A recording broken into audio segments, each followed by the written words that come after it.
Happy Hum Day, everyone. Welcome once again to our weekly Wednesday live tutorial inside several channels: LinkedIn, YouTube, Facebook, and Instagram. If you're joining me the very first time, my name is May Yo Silvers. I am the owner of M2 Hospitality, a multiple six-figure profit event planning company.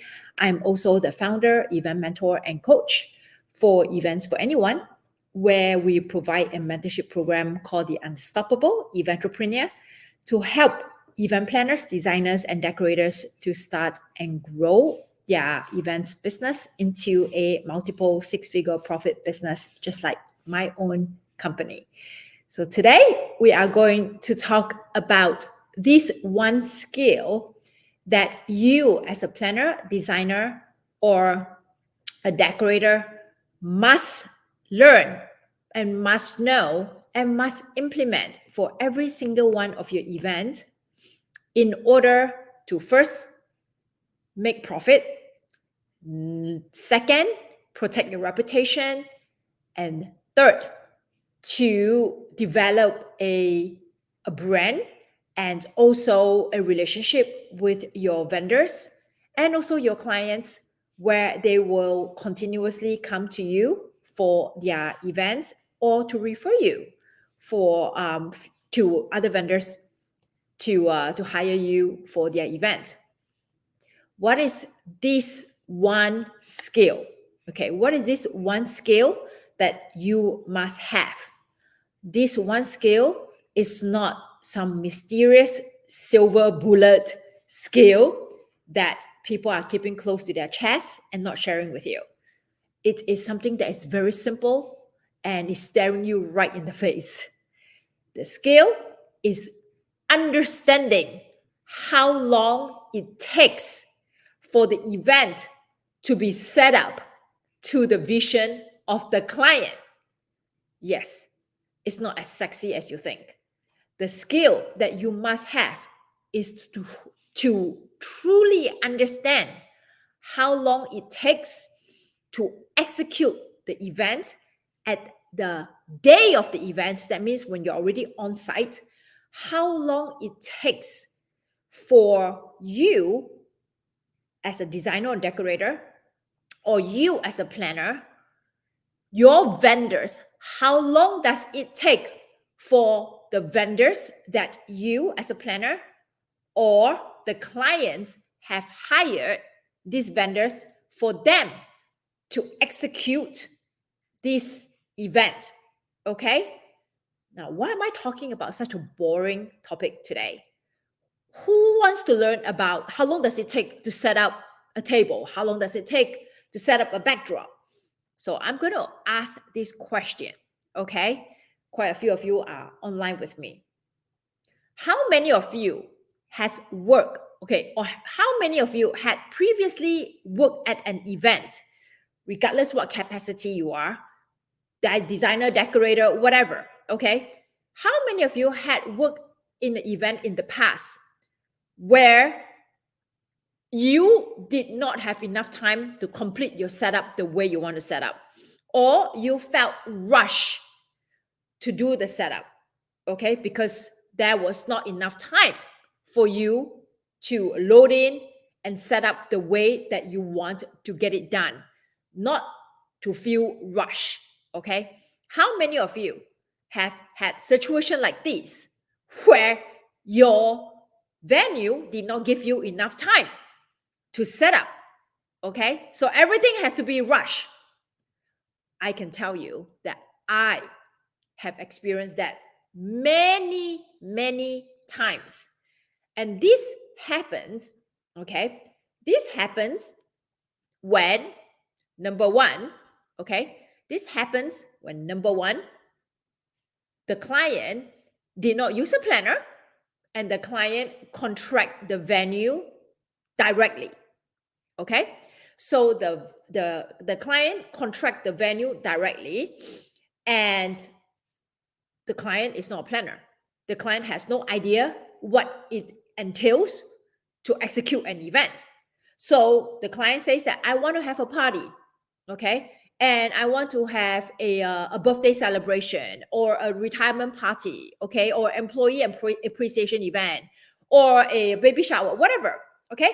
The client wants to throw a party, wants to have an event, goes to the venue and say that, hey, my event, I'm thinking to have cocktail starts at 6 o'clock and then dinner at 7 o'clock. And then the venue say, oh, fantastic, I have the space available for you. Okay, so the event officially starts at 6 o'clock for the cocktail, dinner starts at 7. So, okay, so they sign a contract, all right? So the client signed a contract with the venue, and the contract is signed for 6 p.m. because that's the time that the event starts, correct? So the client will be like, oh, okay, so I have the space from 6 p.m. to midnight, all right? So because the party is going to end at midnight. Then the client go ahead and hire a band, okay? A band that is a 6-piece band, hires a decorator and a designer, and want to have very elaborate installation, okay? When I say elaborate installation, such as a huge backdrop, a major tablescape, all right? And some installation on the ceiling, all right? Some installation on the wall, some installation from the floor. So major installation. So she has this vision. She wants to make this party a bang, right? Like she wants to make a powwow, right? An impactful event. So, okay, she went to hire all these vendors, okay? So when it comes to planning the event, okay, assuming this client did not hire a planner, she decided to DIY. So she hires the backdrop person, and she hires the florist, okay, who's going to do the installation from the ceiling and also the tablescape. So they say that, oh, what time can we go into the venue? What time can we go into the venue to start setup? So the client went to the venue. Venue says that, okay, you have 2 hours to set up. A lot of times, venue will give you 2 hours to set up. And what happens? The florist, okay, who has major installation, same thing. For the band, who has 6-piece band, so a lot of equipment's coming in, stereo, speakers, the whole 9 yards. And also the person who's doing the backdrop, okay, it's like 2 hours. That's not going to be enough. I'm going to need at least 6 hours to set up. So what happened? Because the space is not contracted for 6 hours. The venue has already sold the space, the same space, for a luncheon. So the lunch ends at 3 o'clock. By the time we clean and load out everything, 4 p.m. So now the venue says, okay, you can come in at 4 o'clock. You have 4 o'clock to 6 o'clock to get this going. None of my business. Your client didn't tell me. So the venue is telling the vendors, your client didn't tell me, okay, that she needs 6 hours of setup time. So she should have asked for that and put it on the contract. All right. Now, this is an example I just gave to you, but this example is real. All right. It's real. So somebody just asked this account, how do you try to discuss with a venue coordinator in allowing access at an earlier time? The venue is adamant and will only give me 1 hour to set up, which is not enough time. It is not your job to ask. So Instagram follower who's watching this, it is not your job to ask the venue coordinator to allow access time, okay, to set up. It is a conversation. That's why we're having this conversation right now on this live tutorial. You as a designer, decorator, all right, it is your job. When you need to learn this skill. When you're talking to your client, about the vision for the event, and the client tells you that this is a vision, I want ceiling installation, I want the pool to be covered, okay? And I'm telling you right now because I had this incident before, long ago when I was green, okay? So I learned from my mistakes, so I'm sharing with you. So you have to tell the client, this conversation has to start from the very beginning.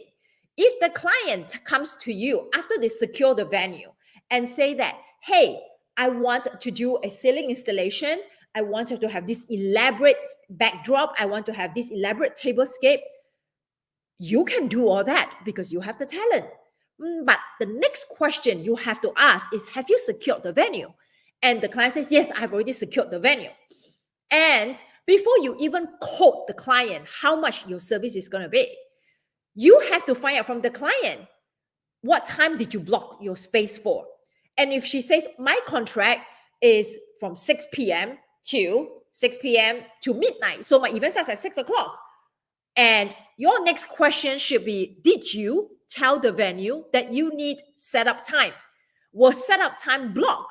Your client has no idea because they didn't use a planner. So the planner is the one who's supposed to anticipate all these things. But in this case, your client is a DIY. And she's like, what are you talking about? She has no idea. So you have to tell your client to go find out, because you are not contracted yet, okay? You have not been contracted yet. So you don't go call the venue. But if for whatever reason you are contracted, you should have already known, because you need all this information to quote your fee, okay? So in this case, you have not been contracted yet. So in this situation, you have to go back to your client, your potential lead, because she hasn't hired you yet, your potential lead, and say that can you go ask the venue if there is an event before your event in the same space, because if there's no event happening at the same space where your event is going to be, can they block the space so that I can execute this setup for you based on your vision? Okay, so it is not your job, because you as a decorator or designer have not been hired yet. All right, so in this case, you will tell the client to go find out from the venue. And if she comes back to tell you that, oh, there's already an event block and the earliest we can access the space is 4 p.m., then it is your job to tell your potential client that I'm so sorry, I cannot execute this design within 2 hours. Therefore, you need to change your code, okay? You cannot code them based on their original vision. So you must learn this skill to know how long it takes for you to set up a particular vision, a particular design. The next skill you need to follow up with that is to ask the client, did you block the space so that I have time to set up? Now, okay, in this situation, if you are given all these facts that you don't have enough setup time, then you need to make sure that you adjust your vision and you need to code accordingly. And you need to know that you can execute that design within that 2 hours. Now, let's give another example.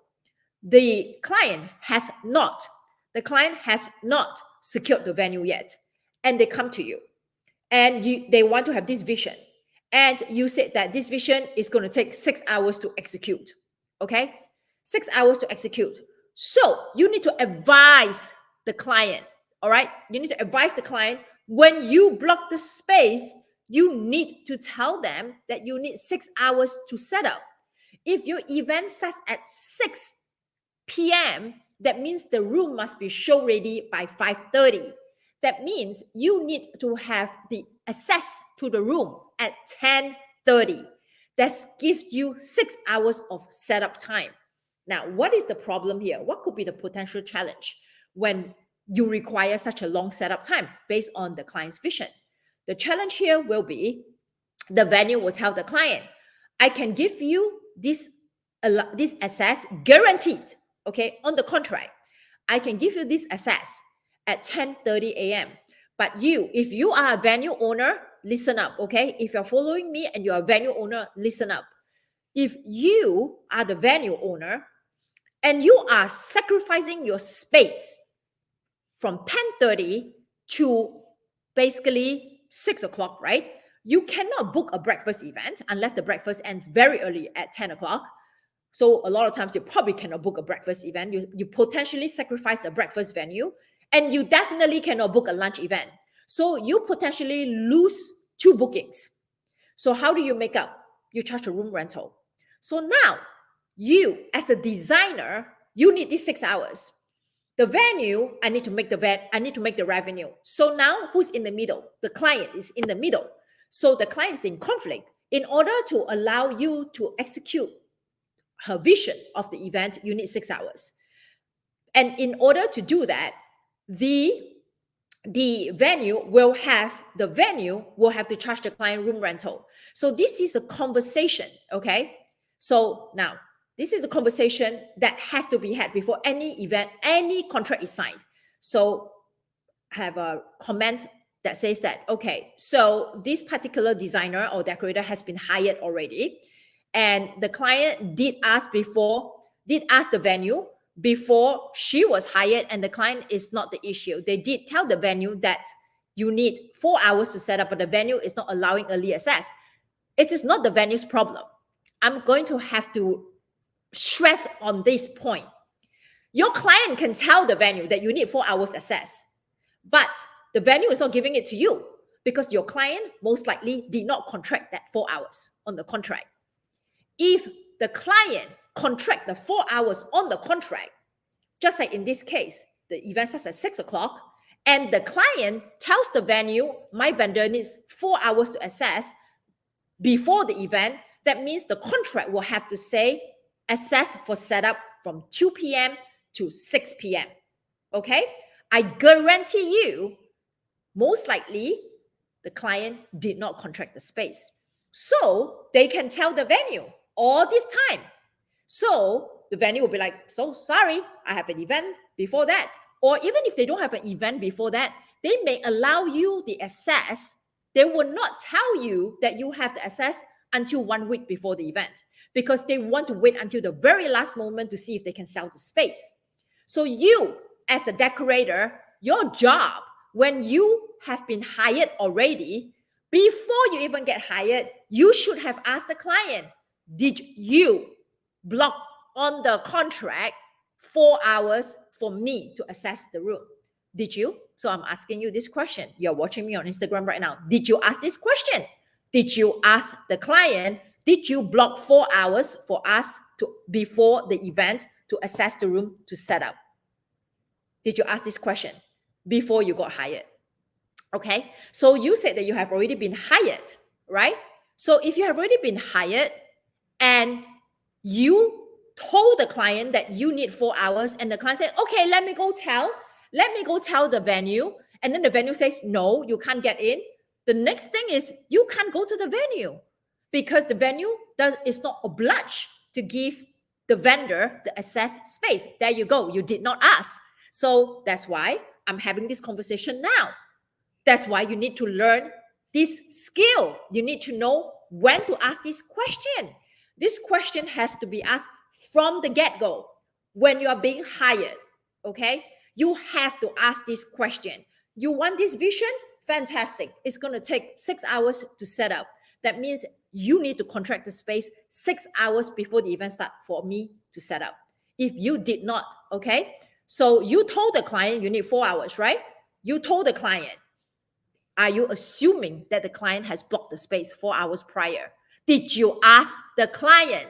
Did you ask the client, is it on your contract that we have 4 hours? This is the key point here, okay? You as a decorator, designer, any vendor, audio visual, okay, anything that requires setup, band, all right? You have to ask your client, did you put on your venue contract vendors to load in as of this time that will allow me this amount of time to set up? This is the question to ask. This is the skill you have to learn, okay? If I am the event planner, I'm the one who hires all the vendors, okay? When the client hires me, I do a full scope, all right? If I just tell the client, hey, listen, we need, if my vendor, all right, says that, hey, we need 4 hours to set up, and the client did not hire me to source for the venue. They are the one who secured the venue. I was hired after the fact just to find the vendors and coordinate the whole meeting. If I found, she told me the vision, once she told me the vision, because I'm skilled, I already know how long it's going to take to execute those vision from tablescape to backdrop to audio visual. The very first question I will ask the client is, you already secured the space? Can I see your contract? That's the first question I'm going to ask. You want me to work with you? Let me see your contract that you have with the venue, or tell me what is on your contract. What time did you block the space for? I need to see what time do we have access, because I am not going to jeopardize my reputation as an event planner, or my relationship with my vendors if I did not ask this question. If I know that my client's vision requires 6 hours to set up, then I did not ask the client, can I find out, can you tell me what time did you start blocking the space on your contract? What does it say on your contract? I am creating an opportunity for my vendors to be screw up that day, because I am putting them under extreme stress to set up within a tight timeline in order to execute the vision. I'm not doing my job. And I'm also doing a disservice to the client, because now the client is like, are we going to finish setup on time? Are we going to make, is this going to happen? Is it going to finish everything by 6 o'clock? She's also under extreme stress. So you, as a planner, designer, decorator, this skill you have to learn is to really understand how long it takes for you to do the job first. That's easy because that's your craft, right? You know, as a planner, this is not what you do because you don't decorate, you don't set up. But you got to know. You got to know how long it's going to take for your vendors to set up. And then you need to be able to communicate this to your client, this particular skill, to communicate to your client, to educate your client. Listen, your event is at 6 p.m.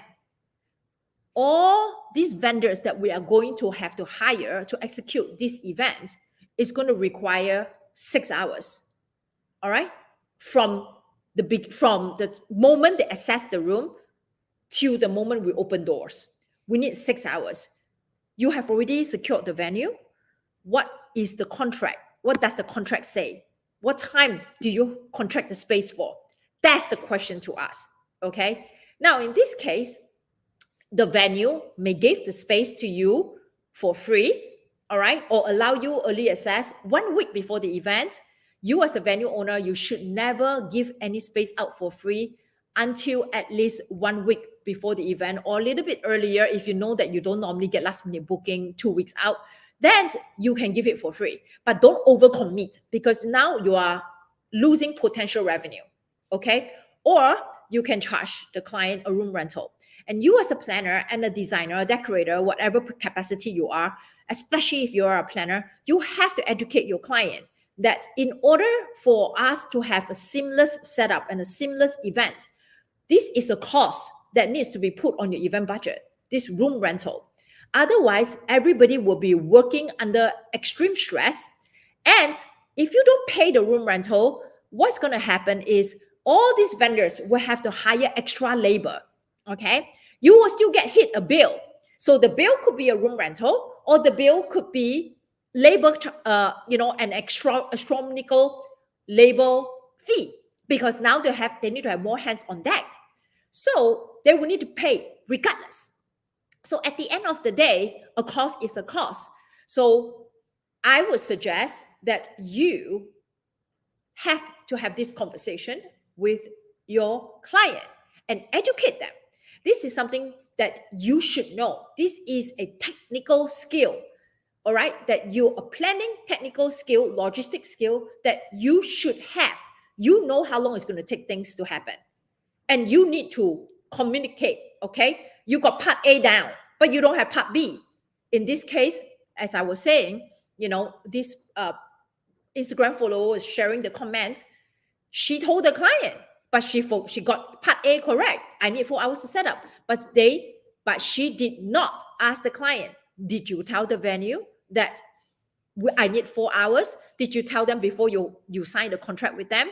Because if you already signed the contract and you at this point and you didn't know the 4 hours that I need, then it is what it is. But now that you know, you need to go back to tell the venue that you need 4 hours. And if the venue comes back to tell the client that's not possible because there's an event before you, then the client will have to have a second conversation with you to change the design. That's just the way it is. Okay? So these are the nuances that you as a planner, designer, and decorator need to learn what questions to ask, okay, when you're talking to your client, potential client, so that your client is mentally prepared to spend that money, either paying for more labor or paying for room rental, and you can put it in the event budget. And you are also taking care of the vendors that you are hiring to do the event. So your reputation is on the line, your relationship is on the line, okay? Or if they hire the vendors, the client hires the vendors, the client needs to be aware that this group of people that she hired you to manage is going to be disgruntled.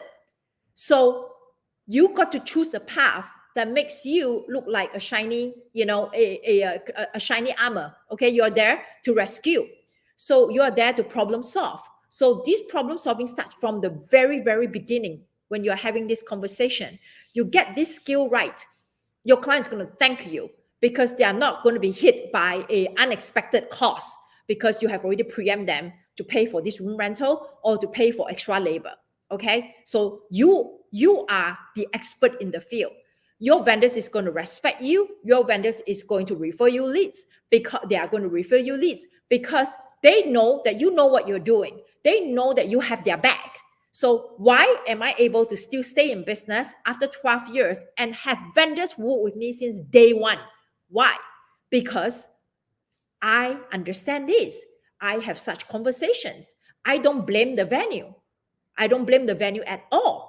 It is a conversation that I have with my client and I educate my client from the get-go. So when the client made all these mistakes before they hire all these vendors or the planner, then we become in a problem-solving mode.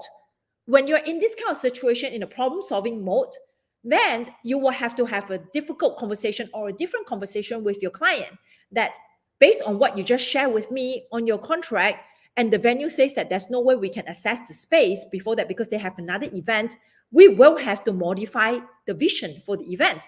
This is a conversation that each one of you must have if you are a planner, designer, decorator, band, entertainment, AV. This is a conversation that you must have with your client, that they need to modify the vision in order for the event to still happen at 6 p.m. Okay? All right?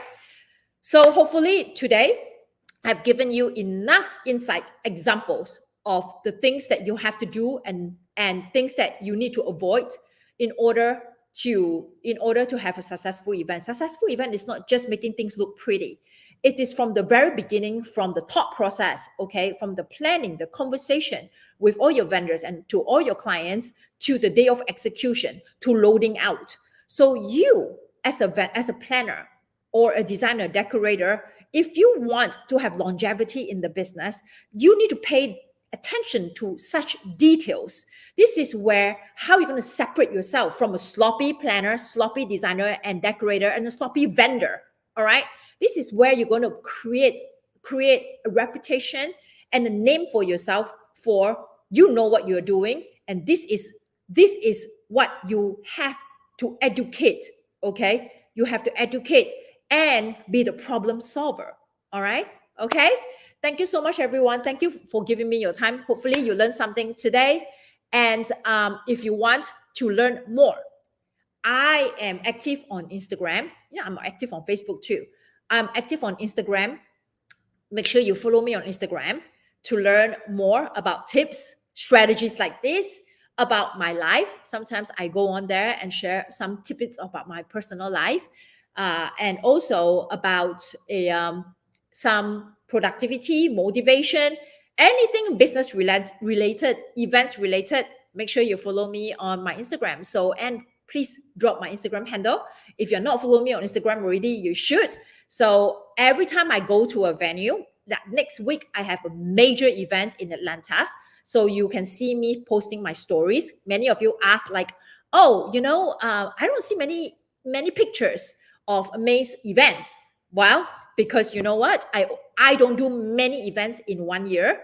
My events, when I do it, is major. And if I don't have an NDA, I will post pictures. If I have an NDA, I can't. So in this case, I don't have an NDA. So watch for my Instagram stories next week where you will see all the event production decor.